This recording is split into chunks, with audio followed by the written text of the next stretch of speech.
사랑하는 성도님들 반갑습니다. 좋은 수요일 아침입니다. 네, 서울에 잘 다녀왔습니다. 오늘 좀 화요일 좀 밤늦은 시간에 집에서 찍고 있고요. 뭐 또 경품을 기대하셨을 분들 계시겠는데 더 필요한 곳에 하나님께서 주셨음을 말씀드립니다. 오늘 이제부터 이제 스가랴 14장 마지막 장인데 세 번에 걸쳐서 나눠 보게 될 겁니다. 이제 정말 그 클라이막스로서 마지막 날에 임하실 그 하나님의 어떤 그 회복과 또 그 전에 있을 심판에 대한 이야기들이 이렇게 엉켜 있거든요. 앞에 있는 내용들과 이렇게 좀 반복되는 이미지들이 많기 때문에 잘 따라와 보시면 좋겠습니다. 1절에 보면 여호와의 날이 이르리라. 이제 아주 본격적으로 마지막이기 때문에 그날 이런 표현 쓰지 않고 여호와의 날이 이르리라 라고 얘기하시면서 그날에 내 재물이 약탈되어 내 가운데서 나누이리라. 이스라엘 가운데 이제 여전히 있는 그 어려움들에 대한 이야기를 하고 있습니다.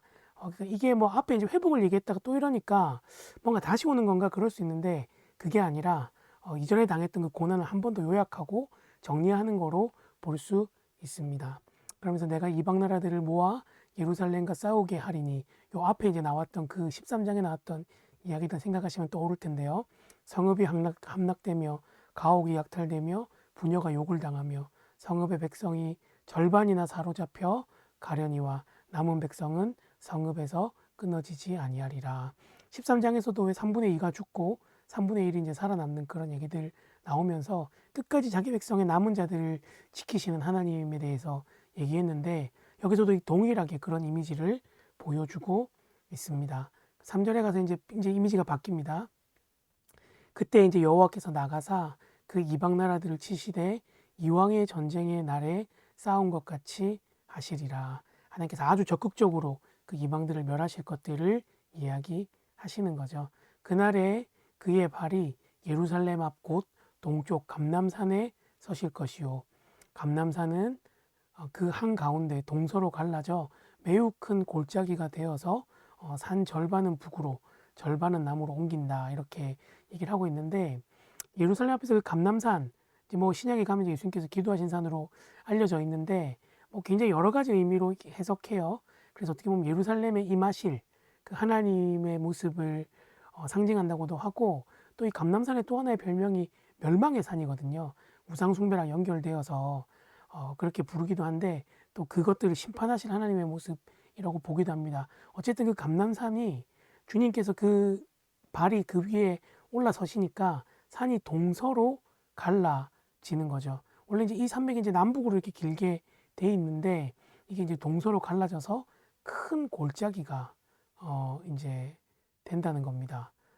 그래서 절반은 북으로 절반은 남으로 옮기겠다고 얘기하시는 거죠.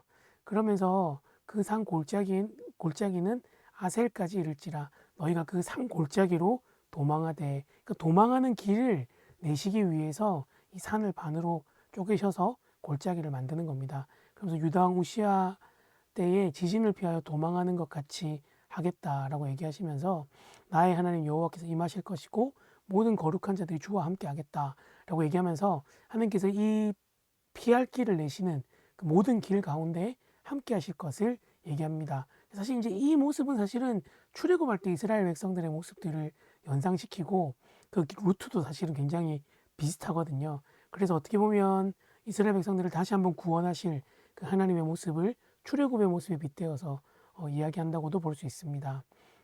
근데 이제 그날의 특징이 뭐냐면 그날에 빛이 없겠고 광명한 것들이 떠날 것이라.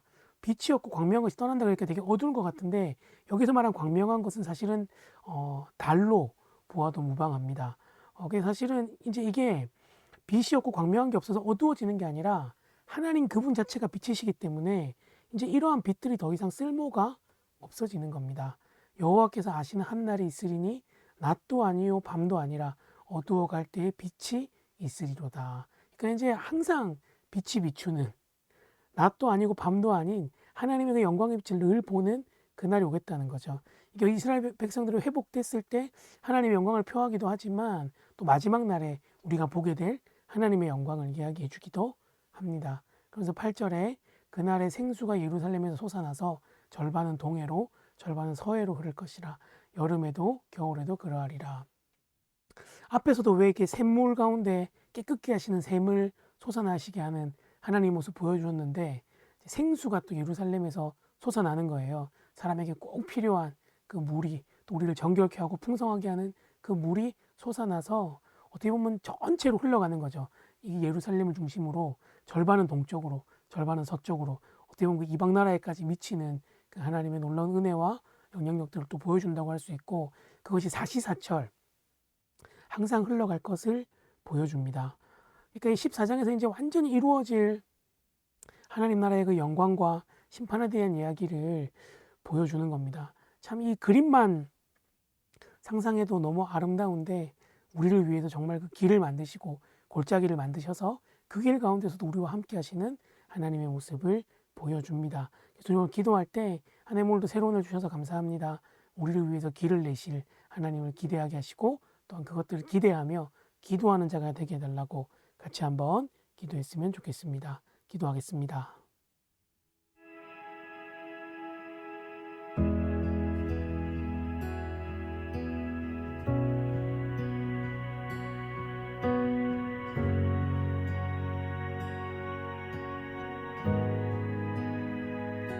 주님 놀라우신 길을 만드는 기적의 주 어둠 속의 빛 그는 나의 하나님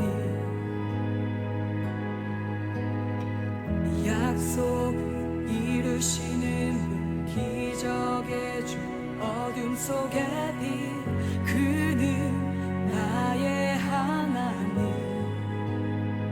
주 예수 이곳에 계셔 나 경배해 주 경배해 이곳에 운행하시며 일하시네 주 경배해 모든 맘